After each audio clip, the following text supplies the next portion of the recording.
estivemos na praia, e ali as pessoas colocam aqueles carros, né, de andar na praia e tudo, com uma música, geralmente um forró, com uma letra completamente sem condições de ser ouvida por um adulto, muito menos por uma criança, ou uma música baiana, com letras indecentes, indecorosas, ou então letras de idolatria a demônios. E ali nós chegamos, já aconteceu isso várias vezes. Nós chegamos, sentamos numa mesa ali, um pouco afastado, e colocam uma caixinha de som pequena, não é grande não, pequena, com um louvor, e ali aqueles sons com os alto-falantes do tamanho desse púlpito aqui, tocando todo tipo de música indecente. Não demora mais do que 10 minutos para que os sons sejam desligados e essas pessoas entrem nos seus carros e vão embora. Não foi a primeira vez, nem a segunda, nem a terceira, e nem vai ser a última que acontece isso, porque eles não suportam. Não há como, as trevas não suportam a luz. E é como eu disse, ninguém coloca para afrontar, ninguém coloca.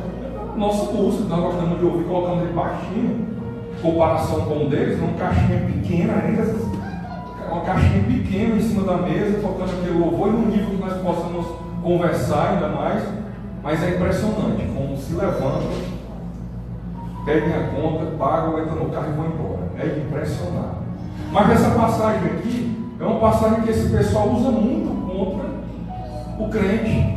Porque se o crente vê um adúltero, é obrigação dele falar em amor, né? Em amor. Meu amigo, você está caminhando a passos largos para destruir sua família, destruir a sua casa, e ainda mais ir para um lugar ruim na eternidade. A obrigação do crente é fazer isso. Seja contra o adúltero, seja contra o gay, seja contra no sentido da, não a pessoa, é contra o comportamento, mas a favor da pessoa. Porque o que nós queremos é que aquela pessoa seja salva, amém? Amém. Mas a pessoa vira e diz, sabe o quê? Atira a primeira pedra. Alguém aqui já ouviu isso alguma vez? Vai atirar a primeira pedra, que não tem pecado não. As pessoas falam sem ter nem conhecimento do que é atirar a primeira pedra. Né? E hoje nós vamos ver aqui nessa ministração dessa palavra o que significa esse atirar a primeira pedra e entre outras coisas. Em João 8:1 assim diz a palavra do Senhor. Jesus, no entanto, foi para o Monte das Oliveiras. De madrugada voltou novamente para o templo e todo o povo se reuniu em volta dele. E Jesus, assentado, os ensinava. Então, os escribas e fariseus trouxeram à presença dele uma mulher, surpreendida em adultério, e fazendo ficar em pé no meio de todos, disseram a Jesus: Mestre, esta mulher foi surpreendida em flagrante adultério. Na lei, Moisés nos ordenou que tais mulheres sejam apedrejadas. E o Senhor, o que tem a dizer? Eles diziam isso tentando para terem de que o acusar. Mas Jesus, inclinando-se, escrevia na terra com o dedo. Como eles insistiam na pergunta, Jesus se levantou e lhe disse: quem de vocês estiver pecado, quem de vocês estiver sem pecado, seja o primeiro a atirar uma pedra nela. E inclinando-se novamente, continuou a escrever no chão. Mas eles, ouvindo essa resposta, foram saindo um por um, a começar pelos mais velhos até os últimos, ficando só Jesus e a mulher em pé diante dele. Levantando-se Jesus, perguntou a ela: mulher, onde estão eles? Ninguém condenou você? Ela respondeu: ninguém, Senhor. Então Jesus disse: também eu não a condeno. Vá e não peques mais. Pode sentar, irmão.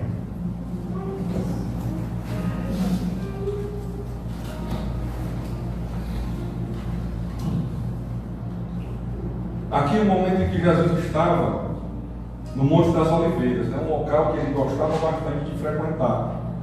É um local que ele gostava muito de ir para orar, para falar com Deus Pai.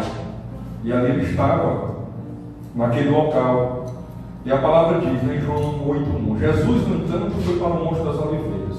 De madrugada voltou novamente para o templo, e todo o povo se reuniu em volta dele, e Jesus, assentado, os ensinava. Aqui Jesus já era um pregador conhecido na época, já tinha sua fama pelos sinais que havia realizado, e ali as pessoas sentavam ao redor dele para ouvir ensinamentos.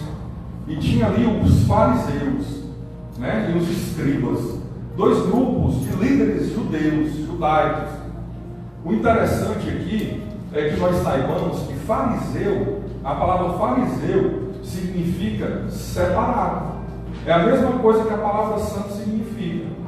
Porque os fariseus eram um grupo de judeus que na época da revolução chamada dos Macabeus, eles não aceitaram que a religião pura ao Deus verdadeiro fosse misturada com outras práticas, fosse misturada com outras religiões. Então eles se denominaram separados para viver só de acordo com a Torá, que é o Velho Testamento. Então fariseu significa separado. Mas o ser humano, quando começa a se encher de vaidade, eu ouvi uma frase interessante esse dia no Instagram. Uma pessoa que postou tipo assim, que o que derruba os líderes atuais, né, é o orgulho e a vaidade, né, a fama.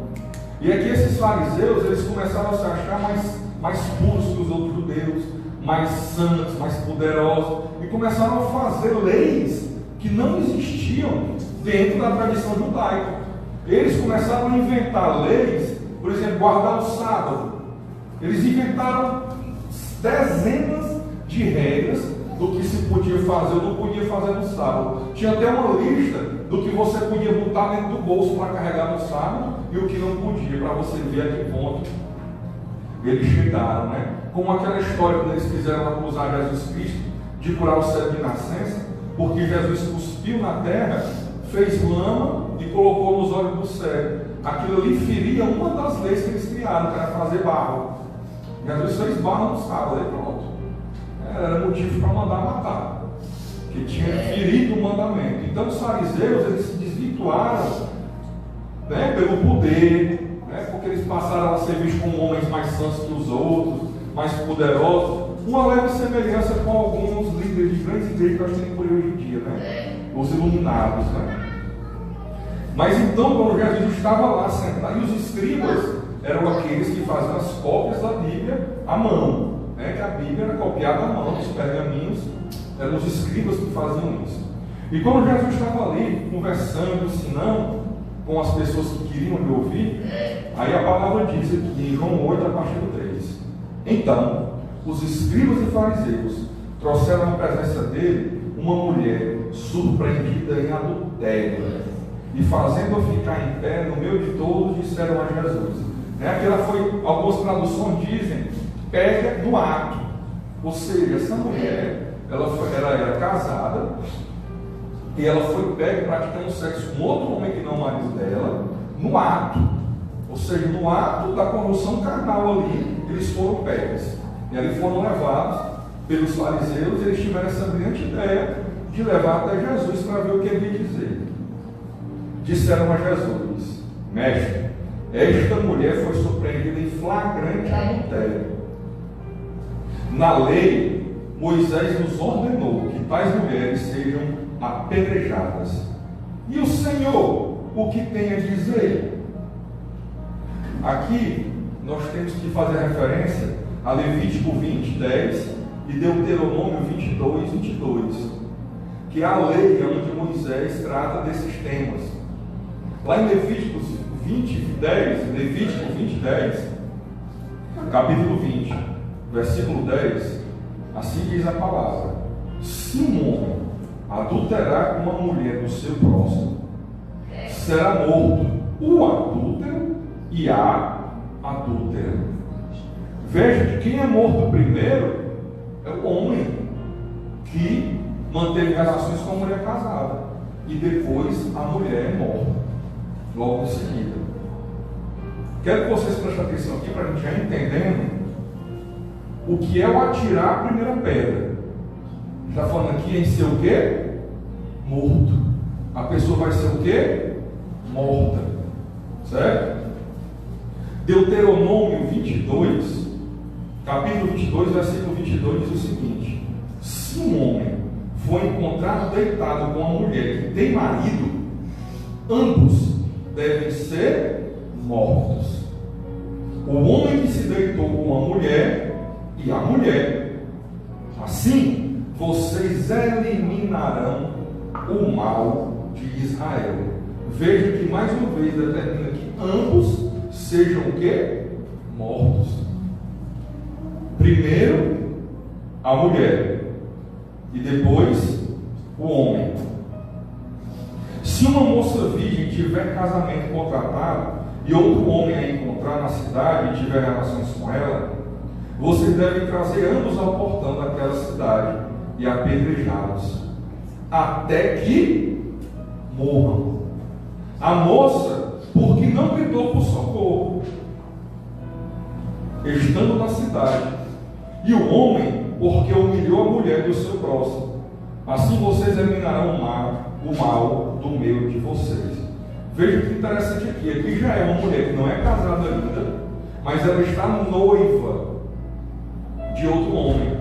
E aqui outro homem que não é o noivo dela pega essa mulher aqui supostamente à força, supõe-se que à força, e levem essa mulher para ter relações. Por que ele está supondo que é à força? Porque ela deveria gritar. Mesmo diante de uma ameaça de morte, uma mulher noiva, uma mulher virgem, noiva, que fosse pegue por um homem que não é o seu noivo e forçada, mesmo sob uma ameaça de morte daquele estuprador, ela não podia ficar calada, tinha que gritar. Porque se ela não gritasse, ela ia ser morta de todo jeito, se ela fosse pega.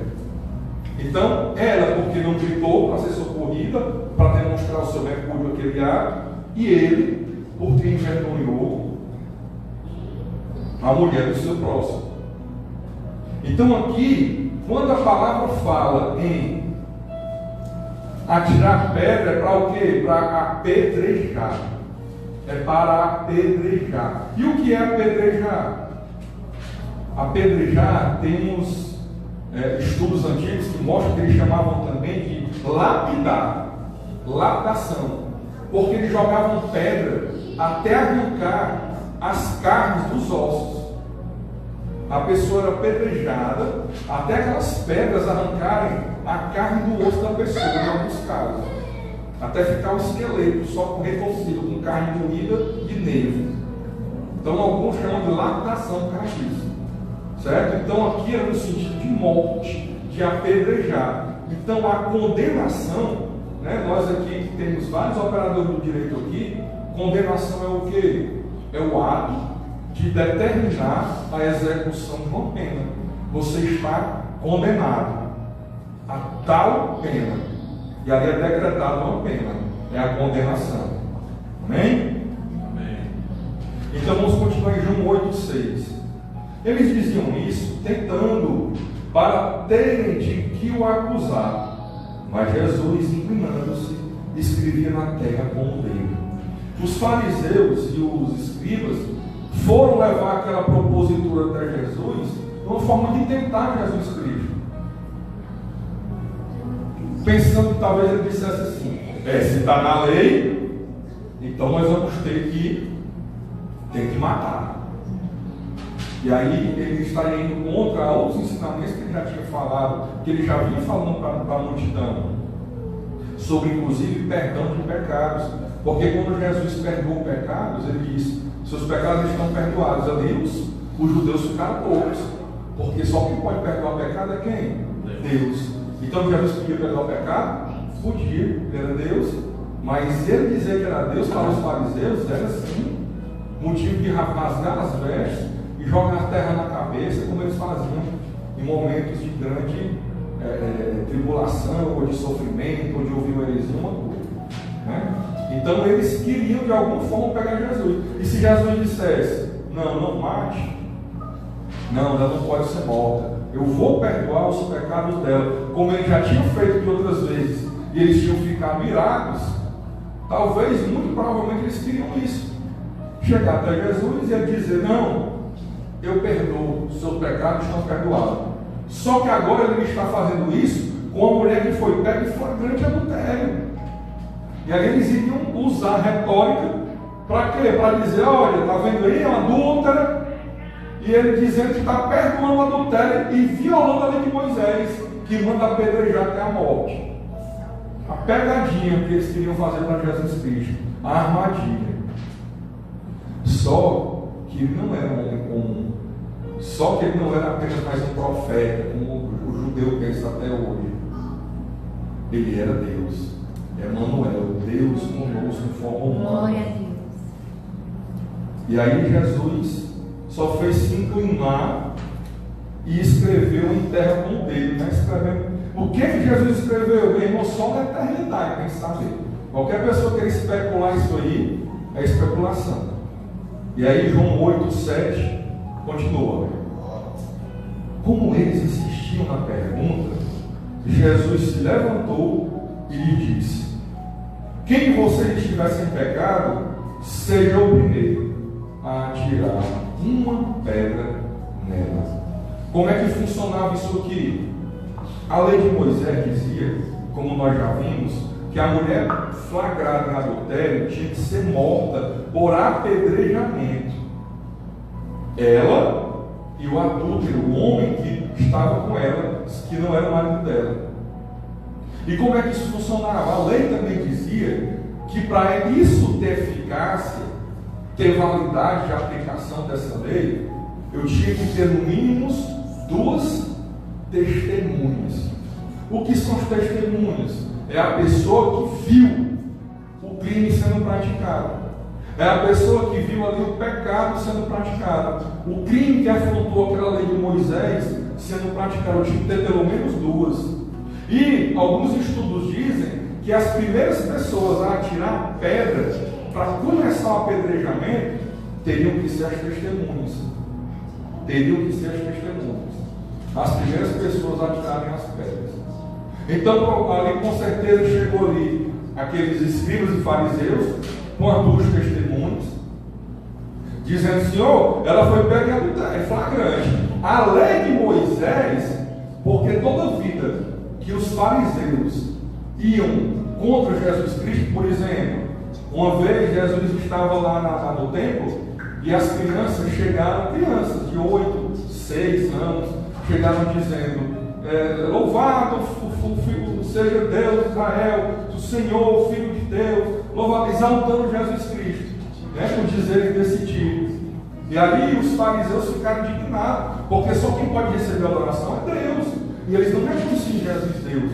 E eles disseram: não te importa o que falem isso? Tipo assim, tu vai aceitar? A adoração é só para Deus, tu vai aceitar para você? E como é que Jesus respondia? Usando a palavra. Não viste o que está escrito? Da boca dos pequeninos sairão altos louvores em adoração. Ele sempre rebatia os fariseus, os escribas, usando Bíblia, usando a Torá. E aí os caras não tinham o que falar, e calavam a boca e saíam indignados. E aqui eles quiseram dar o troco em Cristo, dar o troco em Jesus, né? Olha, mestre, chamando Jesus de mestre. Olha a hipocrisia. Como as pessoas que estavam ao redor dele tinham em Cristo um mestre, eles já chegavam com essa hipocrisia, porque eles não viam em Cristo um mestre, mas chegavam dizendo: mestre, essa mulher foi pega em flagrante adultério. A lei, aquela lei que só sempre usa contra a gente, quando nós queremos falar alguma coisa, só sempre usa contra nós. A lei diz que ela tem que ser apedrejada até a morte. E agora? O que é que o Senhor tem a nos dizer? E agora? O que é que o Senhor tem a nos dizer? E aí, meus irmãos, pensaram talvez já nisso fosse fazer, como já tinha feito outras vezes, como eu já disse. Vai, seus pecados estão perdoados. Aí eles iam fazer a festa, né? Olha aí, ele está indo contra a lei. Olha aí, ele está perdoando o pecado de novo, só que agora indo contra a letra expressa da lei de Moisés. Nós somos filhos de Moisés, filhos de Abraão, e assim é por aí. E aí Jesus se inclina, começa a escrever em terra, e eles insistindo, e Jesus relata aqui em João 8, né, no 7. Como eles insistiam na pergunta, Jesus levantou e disse: quem de vocês estiver sem pecado, seja o primeiro a tirar a pedra nela, ou atire a primeira pedra. E ali ele falou isso, né, e voltou a fazer o que fazia. E o que é que deve ter acontecido ali, muito provavelmente?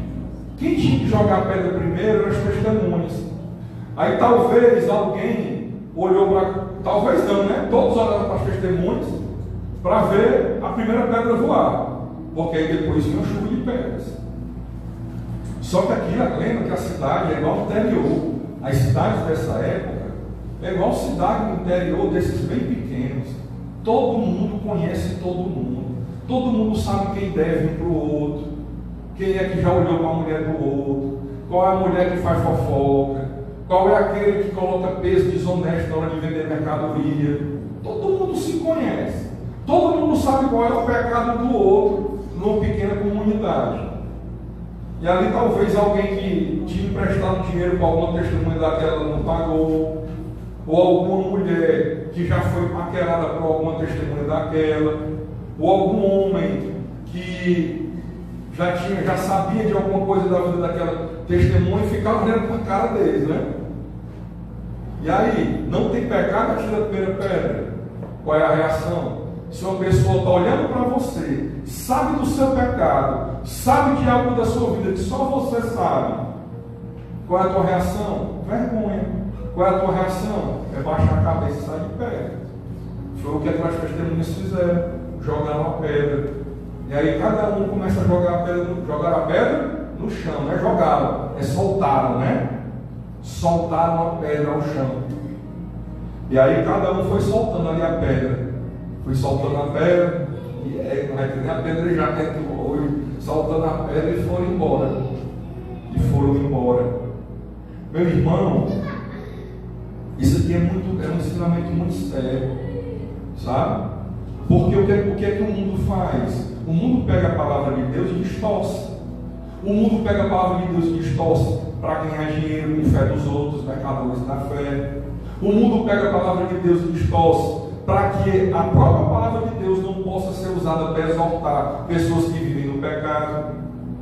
A coisa que o pessoal do mundo mais gosta de dizer é: vai jogar a pedra, a outra qual é? Não julgue para não ser julgado. Com a medida que julgar, será julgado. Só que se for estudar essa passagem, que fala do julgue para não ser julgado, e do tirar a trave do ouro, para depois tirar o cisco do olho do irmão, se você for estudar, nós já vimos aqui algumas vezes, está falando do julgamento hipócrita. O que é o julgamento hipócrita? Eu, adúltero, discrimino o adultério de outro, aponto o adultério de outro. É o julgamento hipócrita. Eu estou falando de um comportamento que eu mesmo pratico. É eu que fico assistindo pornografia, falar de alguém que assiste pornografia que está errado. É o julgamento hipócrita. Porque é uma coisa que eu faço, como é que eu vou dizer para o outro não fazer? É muito sério ser crente. É muito sério seguir a Cristo. Ontem nós estávamos conversando e falando sobre uma menina saindo com um rapaz fazendo sexo sem ser casado, sem ter nenhum tipo de vínculo, apenas um namoro. E ali eu usei uma palavra mais dura, o pessoal: eita, rapaz, peraí, a gente tem que parar de maquiar o pecado. Sabe? A sociedade maquia o pecado. Chama a fofoqueira de ela gosta demais da vida dos outros, né? Que gosta da vida dos outros, ela odeia a vida dos outros. É tanto que ela quer destruir por meio da fofoca. Rapaz, menina ali é danado, viu? É danado, viu? Pegador. Não é danado de pegador, não. É um fornicador que sai por aí fazendo sexo com tudo quanto é menino. Mas que essa menina aí, ela é quente, viu? Essa menina é danada. Não é quente, não. É uma fornicadora. É uma prostituição. É um tipo de prostituição. Tem que parar de maquiar pecado, meu irmão. Principalmente pecado ligado à área sexual. Sabe? Porque os pecados ligados à área sexual são os responsáveis por levar a maior quantidade de gente para o inferno. Até gente que se diz crente. Já tivemos exemplos de pastor que depois matam o pastor, a gente descobre que o pastor foi morto. por garoto de programa, porque era gay, pedófilo, e saiu com garoto de programa, acabou morto por garoto de programa. É pastor. Sabe? Então a gente tem que parar de maquiar pecado.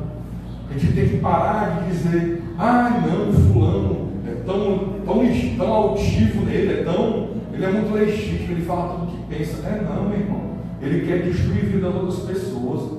Porque até quem aponta comportamento dos outros sem amor, ele quer destruir a pessoa. Ele quer que a pessoa entre numa depressão.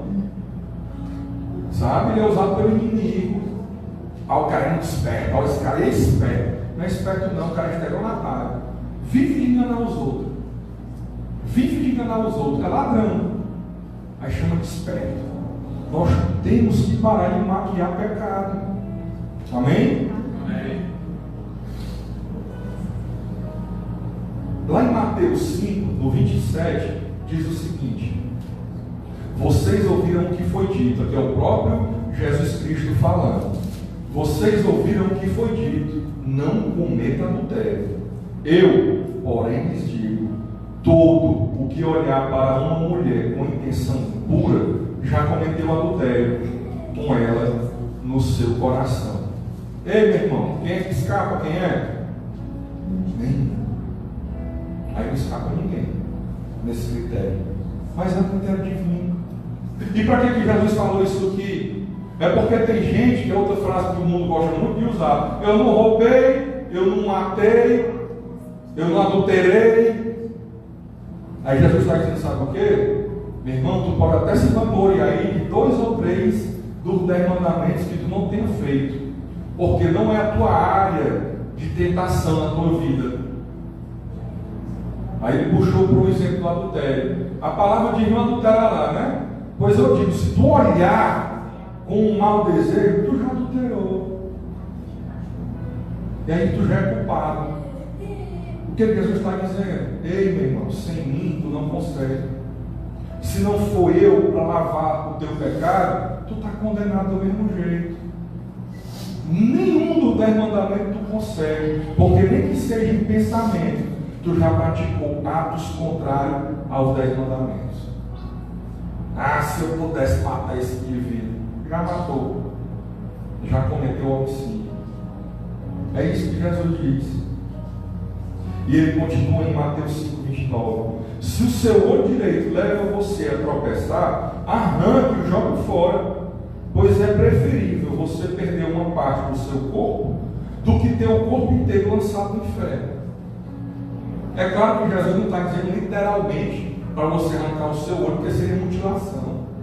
É claro que ele não está falando isso literalmente, mas ele quer que você entenda que o inferno não é real. O inferno, meu irmão, é um lugar real, é um lugar que existe hoje. Não tem ninguém lá ainda, mas existe.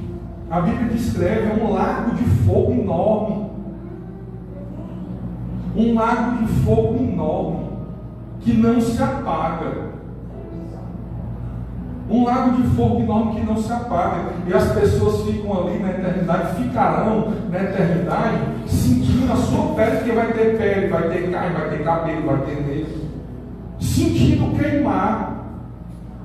Eternamente. Já parou para pensar nisso, meu irmão?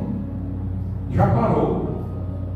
Eu vou pedir aqui, eu espero que ele não se constranja. Vou pedir aqui ao nosso diácono João Paulo para vir aqui, por favor, e que ele nos relate aqui uma experiência que ele teve, muito real. Né? Ele não era crente, foi 10 anos antes dele se converter, mas foi uma experiência muito real que ele teve, onde ele parou de beber 10 anos antes de se converter ao Evangelho. Eu não tinha combinado, porque eu não sabia nem que ia falar nisso aqui. Fui falando e cheguei nesse ponto. Mas eu queria, João Paulo, que você, por favor, nos narrasse isso aí, porque desde a primeira vez que você me contou isso, eu fiquei impactado, porque eu vi um cara 10 anos antes de ser crente, relatando algo que ele nunca tinha ouvido falar, nem tinha estudado, e é igual que está na Bíblia. É como a Bíblia relata. E isso impactou uma mudança na vida dele, de ele parar de beber, mesmo antes de ser crente 10 anos, de algo conforme a palavra de Deus, conforme a Bíblia. O temor, mesmo antes de se converter, de conhecer a palavra e tudo, já mudou a vida dele. É muito interessante isso, porque nós temos que ter a noção de que o inferno é verdadeiro. Quando ele diz, ele continua no 30, e se sua mão direita leva você a tropeçar, corte-a e jogue-a fora, pois é preferível você perder uma parte do seu corpo do que o corpo inteiro ir para o inferno.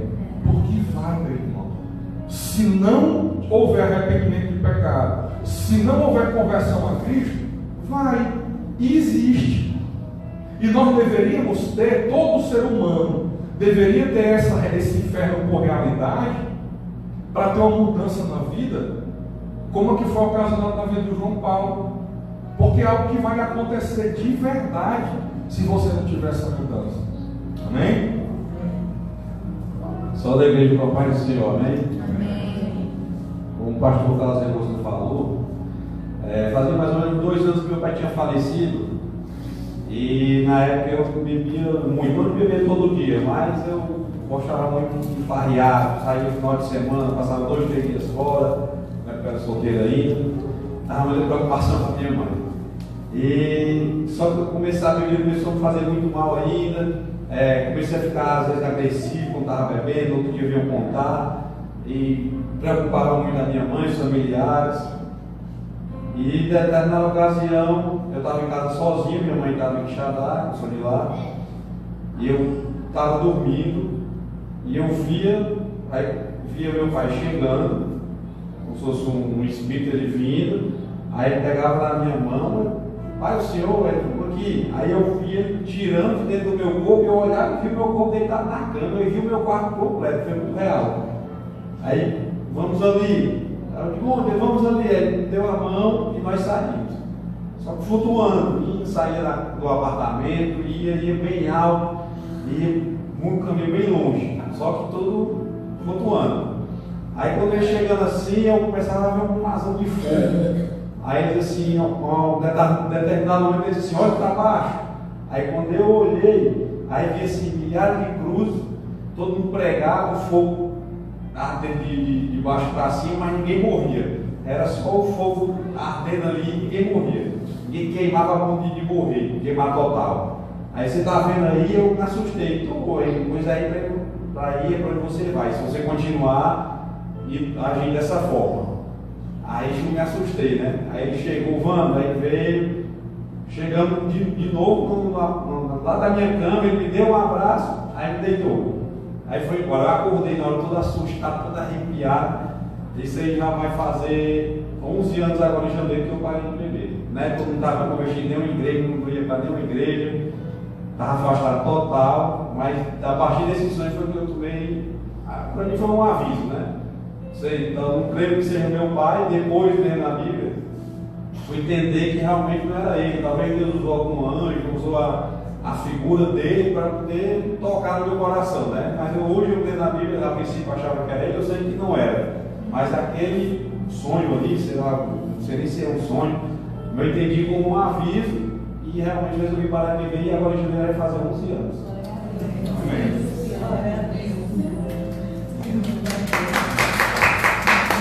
Glória a Deus, glória a Deus. Quando João Paulo me contou isso, eu fiquei impressionado, porque é o que está na Bíblia.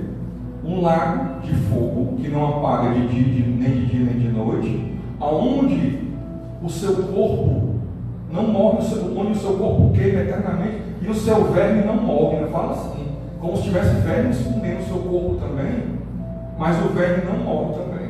É só dor, gemido, é sofrimento, só isso. Eternamente, meu irmão. É muito tempo. Como é que eu não vou ter medo de um negócio desse? Como é que você não vai ter medo de uma situação dessas? Esse relato de João Paulo parece muito com o relato do apóstolo Paulo, quando foi arrebatado ao céu, e ele diz, né, o apóstolo, não sei se foi um sonho. Nem o apóstolo Paulo sabia se tinha sido um sonho, se não tinha, se tinha sido verdade. Né? O João Paulo, ele viu o corpo dele saindo. Como ele disse, o entendimento que ele tem hoje é o bíblico, que não era o pai dele. Se não era sonho, se foi algo mais real, era algum anjo ou alguém. com a forma do pai dele para tocar mais nele, talvez para ele seguir, né, para não seguir um estranho, e ali ele ter aquela vista terrível, e acordar chorando, acordar suado, apavorado, ao ponto de mudar a atitude da vida, ao ponto de mudar. Aqui no Ceará nós sabemos bem como é, eu já fui assim, muitos aqui já foram, farrista, forrozeiro, bebedor, mulherengo, e aí a pessoa tem uma experiência sobrenatural dessas, mesmo sem conhecer a palavra, mas já tinha um temor de Deus, porque mudou a vida. Talvez ele esteja realmente aqui vivo hoje por causa dessa experiência que ele teve, que escapou de acidente, escapou de briga, escapou de morte. E é isso que Jesus quer que nós passar para nós aqui. Se o teu olho faz tu pecar, arranca, joga fora. É melhor tu ir para a glória com um olho do que para o inferno com dois. Se a tua mão te faz pecar, corta a mão fora. É melhor tu ir para a glória com uma mão do que para o inferno com as duas. Ei, meu irmão, claro que não é para você furar o seu olho e arrancar seu olho, mas é para você parar de ver aquilo, olhar para aquilo que faz você pecar. A palavra diz o que? Não colocará coisas más diante dos teus olhos. Pornografia não é bom, não, é mal, porque destrói a tua vida, destrói a tua alma, destrói teu casamento, destrói tudo. Do mesmo jeito que a mentira, do mesmo jeito que a fofoca, do mesmo jeito que a droga.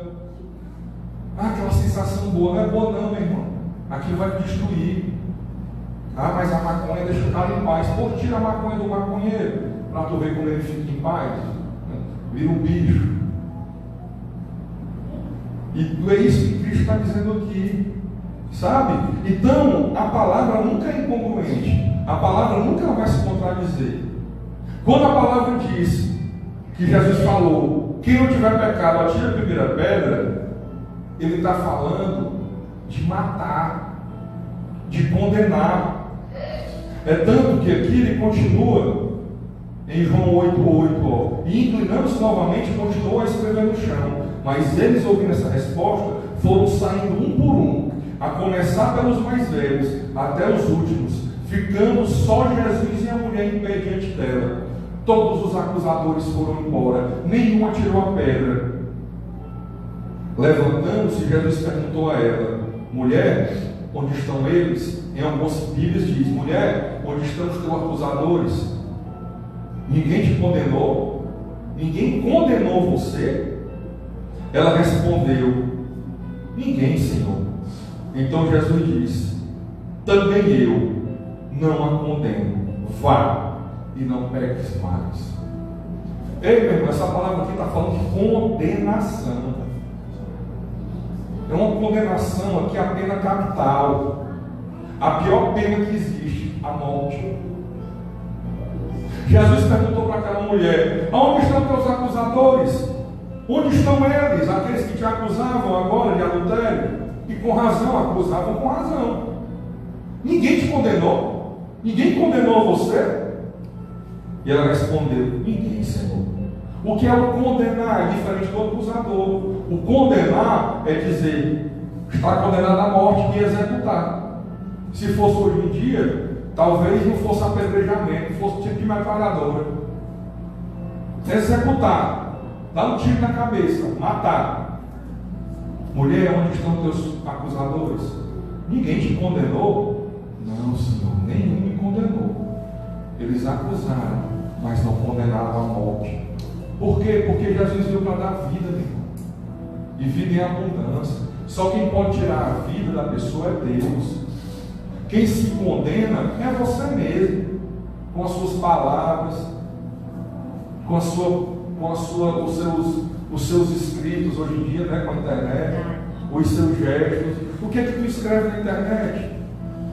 Como eu tenho visto aí, né, vídeos aí de uma mulher num casamento, foi jogar um buquê, aí não jogou o buquê, ao invés de jogar o buquê, foi entregar na mão de um homem, e esse homem era namorado do irmão dela, que veio e pediu outro homem em casamento e deu um beijo na boca. Aí esse vídeo viralizou na internet nesse fim de semana.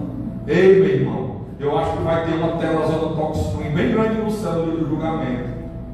E o cara não vai poder dizer, não senhor, mas eu não fiz isso não. Porque nessa tela vai estar os vídeos. É em vídeo hoje em dia. É em vídeo.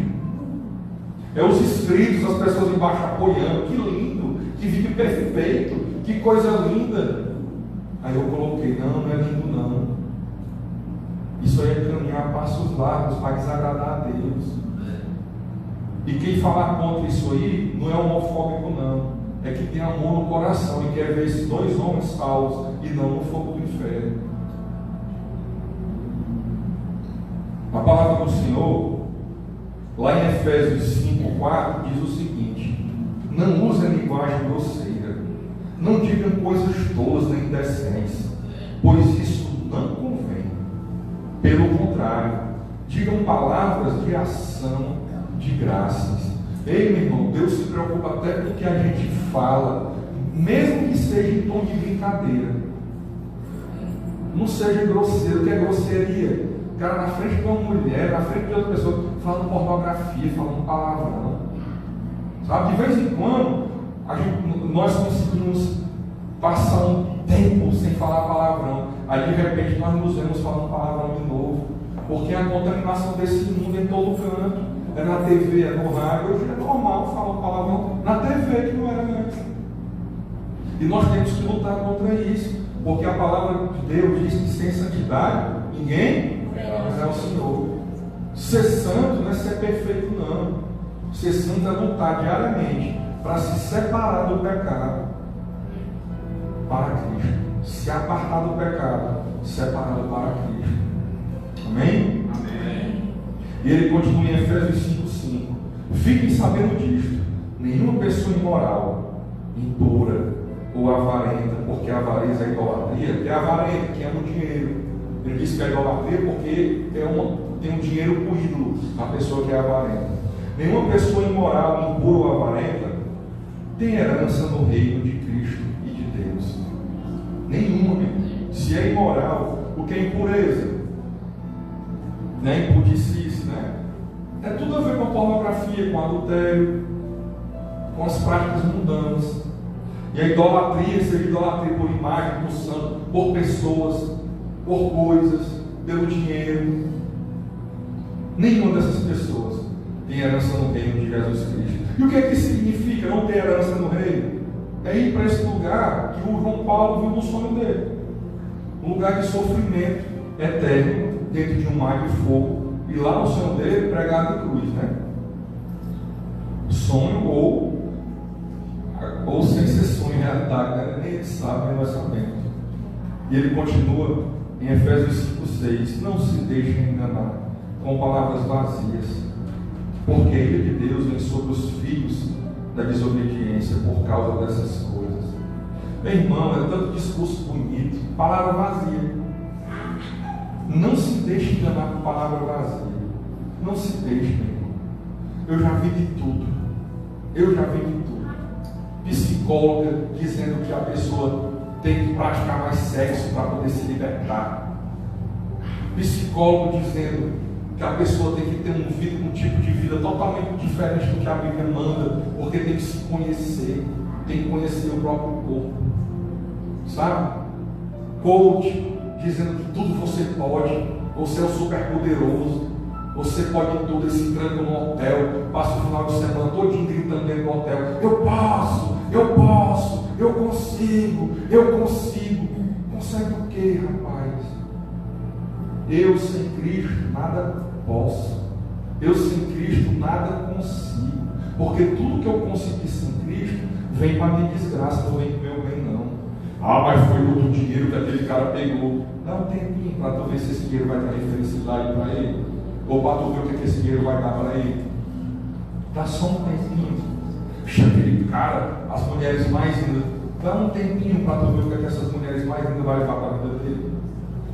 Porque o que não vem por meio de Cristo é destruição. Eu nada posso sem Cristo. Eu só chamo de destruição para mim sem Cristo. E hoje em dia eu vejo aí, rapaz, igreja com coach dentro. Sabe? Em vez de estar falando palavra de Deus, o cara abre o microfone num culto. Eu vi até congresso que o pastor Malafaia, eu cheguei para aqui em Fortaleza, foi muito bom e tudo. Hoje em dia eu vi congresso dele em coach, com o microfone no palco, falando em coach, meu irmão. A igreja tem que se reunir para meditar na palavra, de dia e de noite.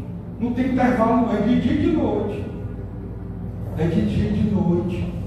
Porque o ser humano, qualquer coisinha, corre para o outro lado. Essa nossa tendência de ir para o mal todo o tempo. Qualquer coisinha vai idolatrar alguém, qualquer coisinha vai idolatrar uma pessoa, uma coisa, um objeto, vai satisfazer os próprios maus desejos. Toda vez que você faz essas coisas, você se torna inimigo de Deus. Se você já é crente, você entristece o Espírito Santo. Você não volta a ser inimigo de Deus se você for crente de verdade, mas você entristece o Espírito Santo.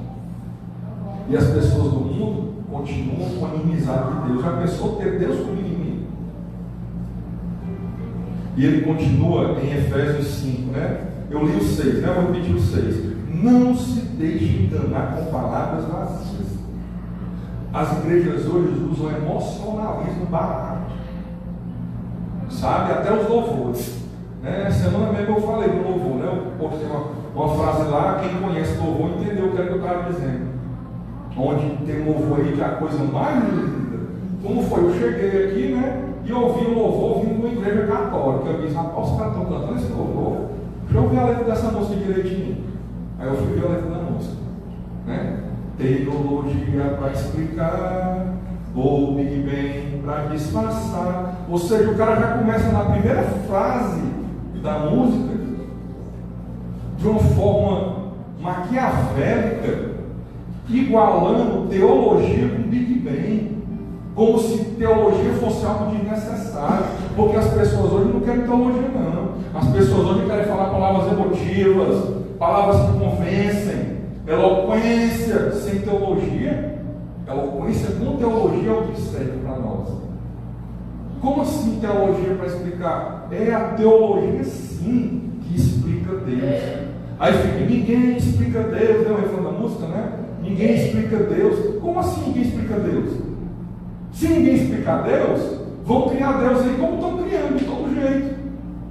Deus que é energia, Deus que é uma força, Deus que é conivente com o pecado. Mas acontece que explica-se sim Deus. E quem é que explica Deus? A teologia. É o apóstolo Paulo explicando quem é Deus. É o apóstolo Pedro explicando quem é Deus. É o médico Lucas, nosso irmão em Cristo, explicando quem é Deus. É o próprio Deus falando na Bíblia, por meio de homens, quem Ele é. Eu sou o que sou. O grande eu sou. Como é que nós iríamos saber disso se não for através da teologia? Teologia é o estudo de Deus, de quem é Deus. E só pode vir de uma fonte, da Bíblia. Eles já tentaram de tudo. Por que Allan Kardec escreveu o Evangelho segundo o Espiritismo? É porque ele não queria que você estudasse teologia. Ele pegou e fez o Evangelho segundo o que ele entende, segundo o Espiritismo. É para destruir, meu irmão. Sabe? Nós temos que meditar nessa palavra de dia e de noite. Para não acontecer o que ele nos adverte aqui em Efésios 5, 6. Não se deixe enganar por palavras vazias. Porque a ira de Deus vem sobre os filhos da desobediência por causa dessas coisas. Os filhos da desobediência. Aqueles que desobedecem. Por que ele chama filho de desobediência? Porque todos nós somos descendentes de Adão e Eva. Foi o primeiro casal que o primeiro desobedeceu. Eles são os pais da desobediência e nós somos os filhos da desobediência. Então a ira de Deus virá contra os filhos da desobediência. Esses continuam na desobediência até o dia de hoje. E ele continua, e aqui esse versículo, para mim, é um versículo curto e que resume muito bem essa palavra de hoje. Portanto, está lá em Efésios 5, 7. Portanto, não participem daquilo que eles fazem. Porque no passado vocês eram trevas. No passado, meu irmão, antes de você ter Cristo, você era treva. Você ser treva não quer dizer que você tem aquela cara má, aquela cara de pessoa má, que anda andando aquela nuvem preta em cima da sua cabeça, não.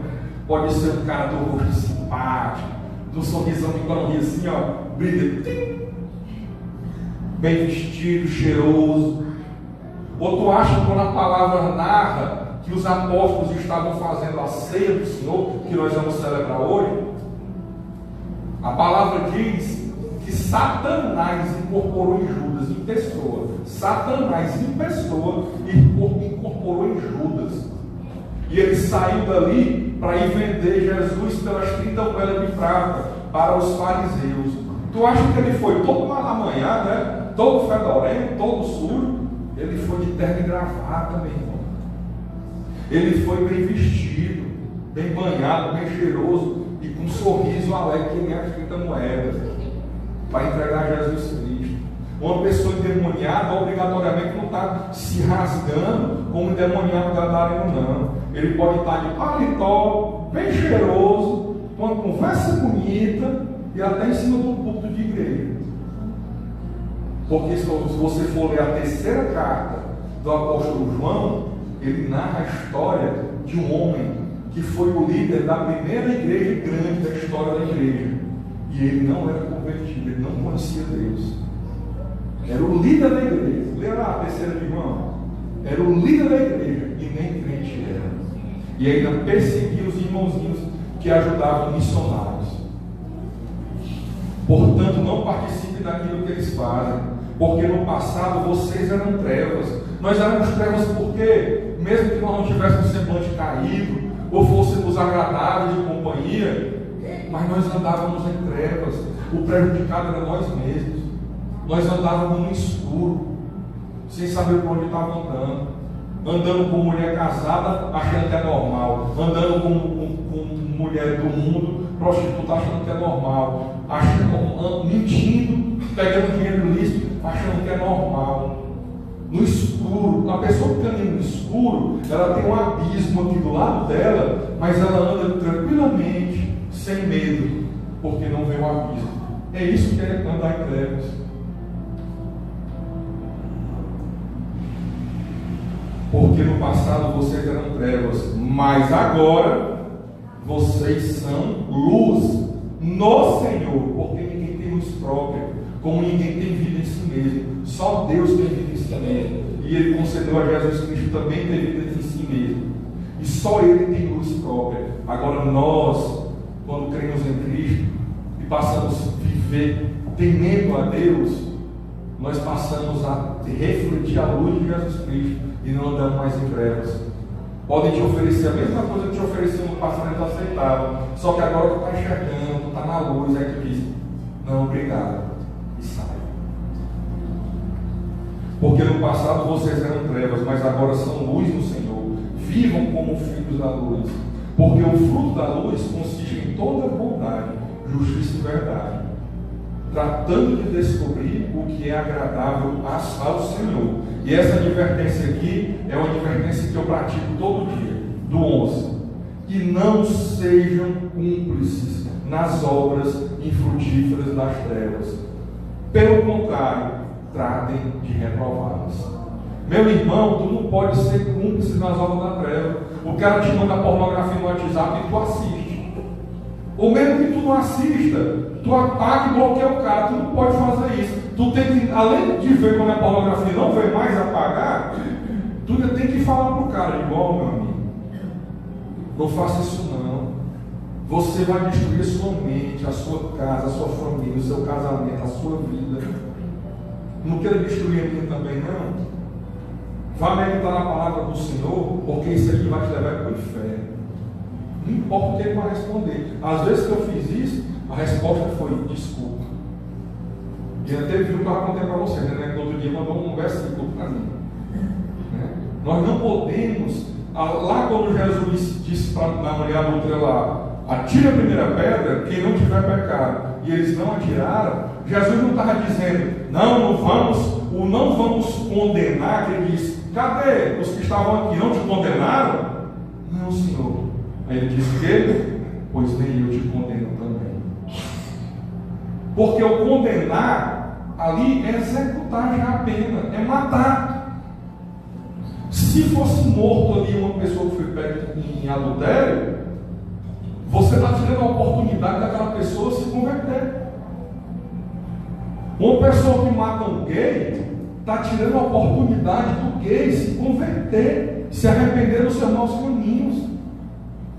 O que tem que ser reprovado é a conduta, não é matar a pessoa, não é execrar a pessoa publicamente, não é detonar a pessoa nas redes sociais. Ao contrário, é em amor falar a verdade. E aí recebe se quiser. E se não receber, sai de perto. Entrega a carne a Satanás, que é para ver se o espírito é salvo no final. É o que determina a palavra até com gente que está dentro da igreja e começa a praticar certas coisas e não quer mudar. O que a palavra diz? Entrega a carne a Satanás. O que é entregar a carne a Satanás? É chamar ele, Satanás leva esse? De forma figurada é, porque você vai tirar da comunhão da igreja. Ele não vai mais poder vir ouvir palavra, não vai mais poder. Deixa ele poder, ele quer ir, o forró, para fardo, o pagode, deixa ele ir, meu irmão. Entrega a carne para Satanás, que é para ver se salva a alma. Porque quando você não deixa a pessoa fazer o que ela quer, e ela ir para forró, para balada, para samba, para droga, para bebida, para prostituição, ela vai ser moída por Satanás. Um dia talvez vai estar em cima da cama, pesando 30 quilos com AIDS, sem conseguir nem respirar direito. Aí quem sabe, essa pessoa lembra de Jesus Cristo. E aí a carne foi moída, mas a alma vai ser salva para a eternidade. Amém? Amém. E cumpre a nós o quê? Não sejam cúmplices nas obras infrutíferas das trevas. Pelo contrário, tratem de reprová-las. Pois aquilo que eles fazem em segredo é vergonhoso até mencionar.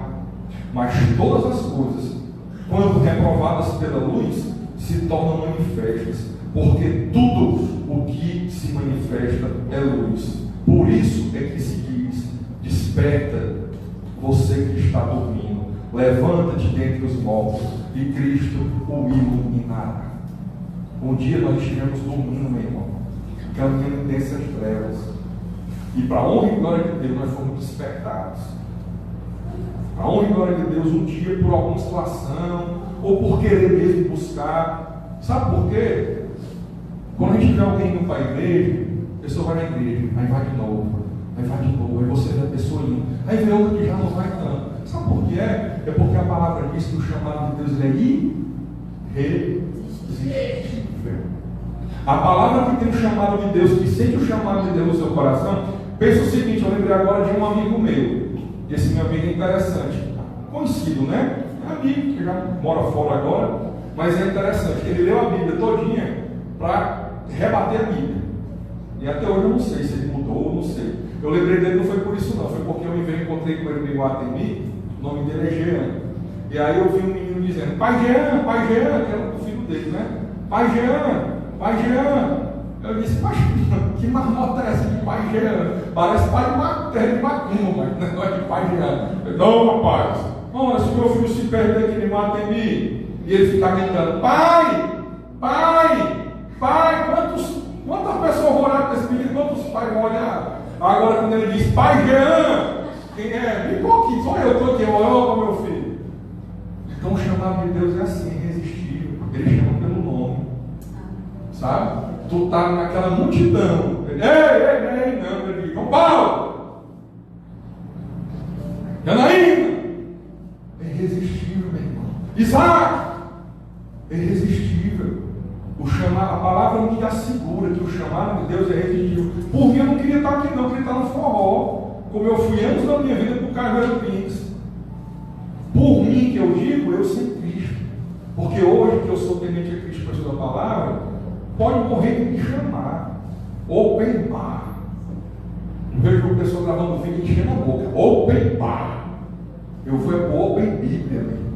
Porque é lá que eu me sabe. Não é para querer ser melhor que ninguém, não é para querer dar uma de espiritual, não. É porque é lá que eu me satisfaço, é aqui, na Bíblia. É aqui que me chama, que eu fico querendo ir. Se eu for no forró, eu vou ficar lá pensando na Bíblia. Qual o futuro que isso tem? Porque o chamado é irresistível. É irresistível. Desperta você que torna, levanta-te entre os mortos e Cristo iluminará. Foi isso que aconteceu comigo, foi isso que aconteceu com muitos de vocês. Portanto, tenham cuidado com a maneira como vocês vivem, e vivam não como tolos, mas como sábios. Quem vive faz essas coisas, meu irmão? Degradando o próprio corpo, degradando o próprio espírito, a própria alma, são tolos. Aproveitando bem o tempo, porque os dias são maus. Os dias são maus, meu irmão. Todo dia tem um mal. É por isso que a palavra diz: a cada dia baixa o seu próprio mal. Não adianta sofrer pelo mal de amanhã, não, pela conta de amanhã, pelo problema que pode aparecer amanhã. Não adianta. A cada dia com o seu próprio mal. Cada dia você resolve, você coloca na mão de Deus aquele problema. É limpo só por hoje. Limpo só por hoje. E se eu cair hoje, perdão, meu Deus, perdão, joelho no chão, me perdoa, não é se martirizar, não. Como tinha os caras que pegavam, geralmente tudo ligado também à pornografia, né? Pegavam um chicote, como as coisas ficavam nas costas, pá, pá, pá. Se ali se incidisse de alguma coisa, não tinha para que Jesus Cristo ter ido para a cruz do Calvário, não. É só pedir perdão e seguir em frente. O que foi que Jesus disse para a mulher adúltera? Eu também não te condeno. Vá e não peque mais. Por essa razão, não sejam insensatos, mas procurem compreender qual é a vontade do Senhor. Em João 3 diz o seguinte, 3,17: porque Deus enviou o seu Filho ao mundo, não para que condenasse o mundo, mas para que o mundo fosse salvo por ele. Ei, meu irmão, quando você está falando com um adúltero, ei, cara, para, tu vai destruir a tua vida. Quando você fala para uma adúltera, mulher, para, tu quer morrer, tu vai destruir a tua vida, tu vai para o inferno. Cara, eu sei que essa vontade que tu sente aí queimando por outro homem é forte. Mas para, meu irmão, nega a ti mesmo, toma a tua cruz, segue a Cristo, porque tu vai para um local de sofrimento. Nessa vida mesmo, tu vai ter o corpo limpo por Satanás. Quando você faz isso, você não está condenando ninguém, não, ao contrário, você está amando. Condenar é matar, mandar para o inferno. É dizer, tu já está no inferno. Eu não posso dizer que ninguém já está no inferno. Eu posso dizer o seguinte: se você continuar praticando essa conduta, você tem tudo para ir para o inferno. Porque Deus enviou o seu Filho ao mundo não para condenar o mundo, mas para que o mundo fosse salvo por ele. Quem nele crê, quem nele não, no 18, quem nele crê não é condenado. Não, se você crê em Cristo, não é condenado. Mas o que não crê já está condenado, porque não crê no nome do unigênito Filho de Deus. A condenação é esta: a luz veio ao mundo, mas os homens amaram mais as trevas do que a luz, porque as suas obras eram más. Pois todo aquele que pratica o mal detesta a luz e não se aproxima da luz, para que as suas obras não sejam reprovadas. Quem pratica a verdade se aproxima da luz, para que as suas obras sejam manifestas, porque são feitas em Deus. Amém? Amém. E para aqui finalizar, eu quero ler aqui Atos 3,19 e Isaías. Atos 3,19 diz o seguinte: portanto, arrependam-se e se convertam, para que sejam cancelados os teus pecados. Ei, meu irmão, só Jesus Cristo pode fazer isso. Sabe o que é cancelar o teu pecado? Dívida paga, escrito de dívida cancelada. Porquanto arrependam-se e convertam. Portanto, arrependam-se e se convertam, para que sejam cancelados os seus pecados. Quando João Paulo se arrependeu e parou de beber, ele não teve os pecados dele cancelados ali, não. Aí era livramento de Deus na vida dele, para ele chegar até hoje aqui. Agora, quando ele se converteu, ele teve os pecados cancelados, a fim de que da presença do Senhor venham tempos de refrigério, e que ele envie o Cristo que já foi designado para vocês, a saber, Jesus, a fim de que da presença do Senhor venham tempos de refrigério. Ei, meu irmão, tu acha que está fazendo grande coisa da vida? Nós achávamos, eu também era assim. andando no escuro, na beira de um abismo, em tempo de cair nesse abismo, mas sem saber que estava andando na beira do abismo. Aí de repente você tem a luz que é Cristo, e aí você se arrepende, e aí você se converte. E aí o que acontece? A fim de que da presença do Senhor venham tempos de refrigério. Aí tu vai saber o que é viver de verdade. Às vezes o cara é milionário, mora num apartamento na beira-mar, todo dia se enche de luz e fica pensando em pular naquele apartamento. Foi como eu vi essa semana uma pessoa me contar que uma vizinha dela disse para ela que uma vez pegou o filho, o bebê no braço e ficou ali com ele no braço pensando seriamente em pular da janela do apartamento com criança com tudo. Sabe, irmão? Aflição, espírito de condenação, tristeza, tudo porque está caminhando em trevas, não sabe por quê, está no escuro, não enxerga. Mas se a luz de Cristo iluminar, passa a enxergar e passa a andar com a luz. E a palavra diz que quando você caminha na luz, pode ser numa vereda curta, mas tu pode correr porque tu não tropeça, porque tu vai ver todo o obstáculo que tem à tua frente, tu vai se desviar do mal. Amém? Amém.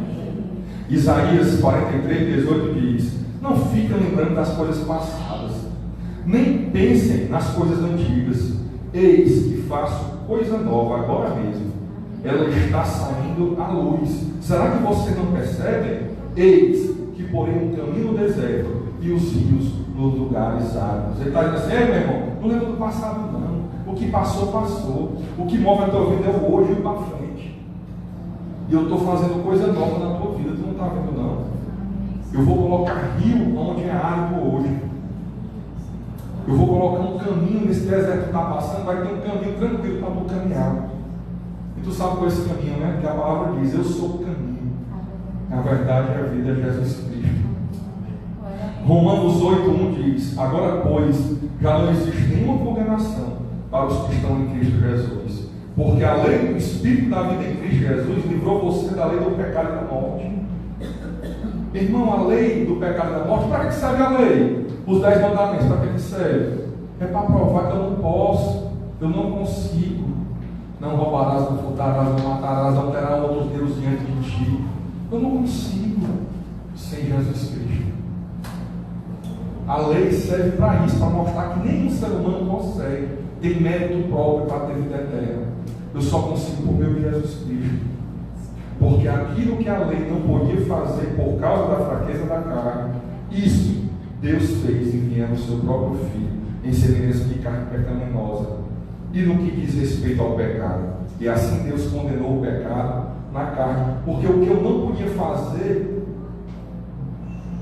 pela lei: não roubarás, não adulterarás, mesmo que dissesse não, eu fazia sim. Mas em Cristo Jesus eu consigo. Amém? Amém?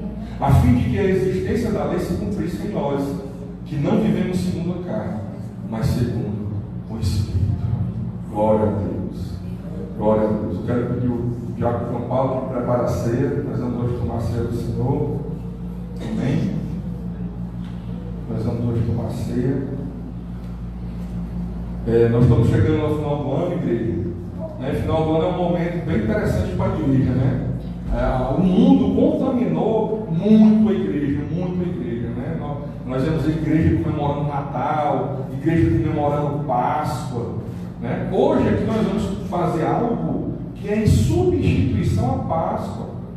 A palavra é muito clara. Quem ainda comemora Páscoa é judeu, que não reconhece Cristo como vê Jesus como Cristo. O que ele deixou para nós no lugar da Páscoa é a ceia do Senhor que nós vamos fazer hoje. Amém? Da mesma forma o Natal, né? Comemora Natal, fazer uma árvore. Natal, meu irmão. A Bíblia não fala em data de nascimento de Cristo, não. Se fosse algo a comemorar, tinha data na Bíblia. Jesus nasceu em março ou abril. E aqui o pessoal colocou o motivo de sim, do Deus Sol, adoração do Deus pagão, como se fosse o dia de nascimento de Jesus Cristo. E aí fala-se ainda pior, um espírito de Natal. Que espírito é esse? Porque espírito só tem 3 tipos de espírito no mundo: o meu espírito, o seu, o primeiro tipo, que ele é o nosso Espírito que está encarnado em nós, o Espírito Santo de Deus, o Consolador que veio quando Jesus ascendeu aos céus, e o terceiro tipo de Espírito que tem são os principados e potestades, Satanás e seus assédios. Meu Espírito não é Espírito de Natal, o Espírito Santo não é Espírito de Natal, então só sobrou uma classe, né? Demônios que influenciam as pessoas. É por isso que na época de Natal é tanta bebedeira, é tanta prostituição, promiscuidade. O cara tem que comprar um presente para a amante, né? Senão a amante fica com raiva, e vice-versa. Não tem isso, nós temos que comemorar todo domingo a ressurreição de Cristo, todo domingo. E nós temos que comemorar com a ceia do Senhor também, que representa, né, o sangue e a carne derramada por nós. Pode ser? Amém. Vamos ouvir um louvor, e aí nesse momento é o momento que você entra em reflexão aí, tá? Antes disso, eu queria perguntar se tem alguém, para nós podermos cear, que ainda não reconhece Jesus como seu Senhor e Salvador, e gostaria de hoje fazer essa declaração pública. Se tiver, eu peço só que você levante a mão para nós podermos orar e continuarmos. Tem alguém? Tem alguém que quer dizer, olha, hoje eu quero, hoje eu entendi que sem Jesus Cristo não dá. E eu quero me declarar cristão. Tem alguém que quer levantar a mão? Amém.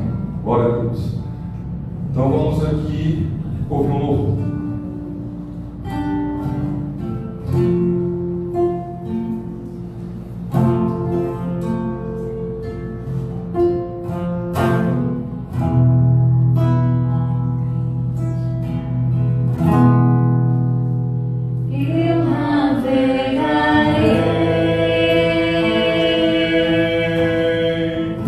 No oceano do Espírito.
vem como em Pentecoste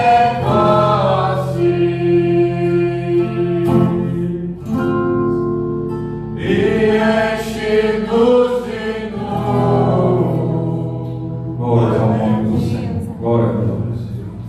Amados, a palavra do Senhor nos diz em 1 Coríntios 11, 23: porque eu recebi do Senhor o que também lhes entreguei, que o Senhor Jesus, na noite que foi traído, pegou o pão e, tendo dado graças, partiu e disse: este é meu corpo que é dado por vós, façam isso em memória de mim.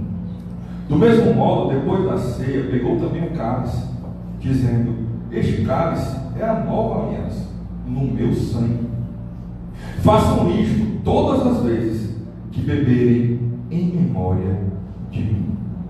Porque todas as vezes que comerem este pão e beberem o cálice, vocês anunciam a morte do Senhor até que Ele venha. Por isso, aquele que comeu o pão ou bebeu o cálice do Senhor indignamente será réu do corpo e do sangue do Senhor.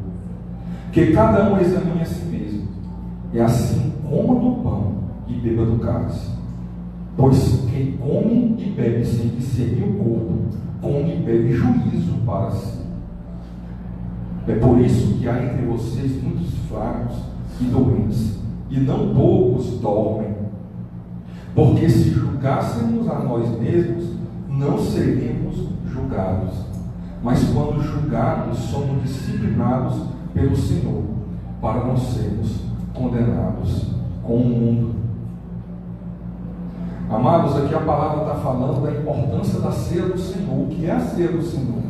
Ela diz que aquele que ceiar, que comer esse pedaço de pão, que nesse momento representa o corpo literal de Jesus Cristo, não que esse pão se transforme em carne, em sangue, em cabelo, em nervo de Jesus Cristo, como a Igreja Católica diz que acontece. Mentira, não acontece isso. Senão estariam matando Cristo todo domingo. Aqui é uma representação. Ele diz: fazer em memória de mim até que eu venha. Em outra passagem ele diz, depois que ele tomou o cálice: eu vos asseguro que esta foi a última vez durante muito tempo que eu tomei o cálice da videira, o suco da videira, o vinho. Somente agora, quando for na volta, novos céus, nova terra, eu tomarei com vocês o novo vinho. Quando ele estava indo para o Calvário, que ele caiu, foram dar para ele um copo, ele estava com sede. Naquele copo tinha vinho. Ele, quando sentiu que era vinho, não tomou, porque ele faz, ele fala e ele cumpre. Então, se você tem discernimento de quem é Cristo, de que ele era Deus, mas não usurpou ser igual a Deus, esvaziou-se da sua condição divina, veio a esse mundo de forma humana e foi obediente até a morte de cruz, mas ao terceiro dia ressuscitou e está sentado à destra de Deus Pai, e ele pagou com o seu sangue os meus pecados, cancelando a dívida. Então você pode ceiar sem trazer juízo na sua vida. Amém? Então, amados, vamos comer o pão que representa o corpo de Cristo.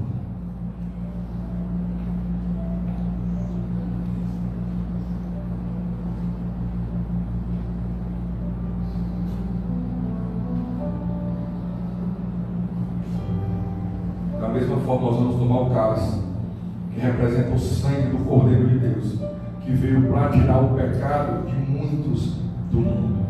Pode tomar.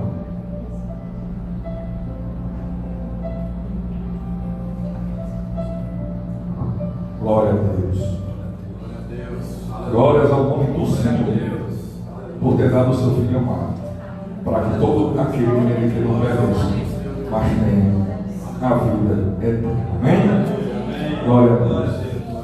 Que o Senhor Deus te abençoe e te guarde. Que o Senhor Deus faça resplandecer sobre ti a sua face. Que você tenha uma semana abençoada.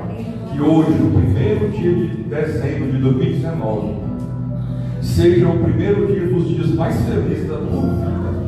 Que seja um final de ano próspero. Que seja um final de ano com grandes mudanças